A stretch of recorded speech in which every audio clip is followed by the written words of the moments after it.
First time நான் ஒரு full சிக்கன தந்தூரி பண்ணேங்க. அது எப்படின்னு கேட்டிங்கன்னா, ஃபர்ஸ்ட்டு மஞ்சள் போட்டு கொஞ்சம் தண்ணி ஊத்தி, அதுக்கப்புறமா அந்த சிக்கன் எல்லாத்தையுமே நல்லா மசாஜ் பண்ணி, அப்புறம் கழுவி எடுத்துக்கிட்டேங்க. ஸோ தண்ணீல வாஷ் பண்ணி கழுவி எடுத்ததுக்கப்புறமா பார்த்தீங்கன்னா, கொஞ்சம் மஞ்சள் தூள், அதுக்கப்புறமா வந்துட்டு கொஞ்சம் சில்லி பவுடர் வந்து ஒரு 3 ஸ்பூன், மஞ்சள் தூள் வந்து ஒரே 1 ஸ்பூன் போட்டுக்கிட்டேன்.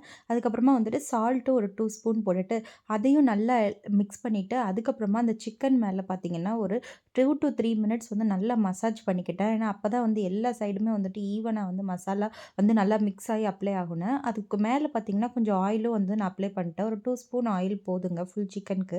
அதுக்கப்புறமா ஓவன வந்துட்டு பார்த்தீங்கன்னா, ஒரு 5 மினிட்ஸ் வந்துட்டு 200 டிகிரில ப்ரீ ஹீட் பண்ணிட்டு, அதுக்கப்புறமா ஒரு 40 மினிட்ஸ் வந்து 250 டிகிரில வச்சு நான் சிக்கன் வந்து குக் பண்ணி எடுத்தேன். ஃபுல் சிக்கனுமே சூப்பரா குக் ஆயிருச்சு. அது கூட பார்த்தீங்கன்னா, கொஞ்சமா கிரன்ச்சியான அஸ்பராகஸ், ஆனியன் வச்சு சர்வ் பண்ணேன்.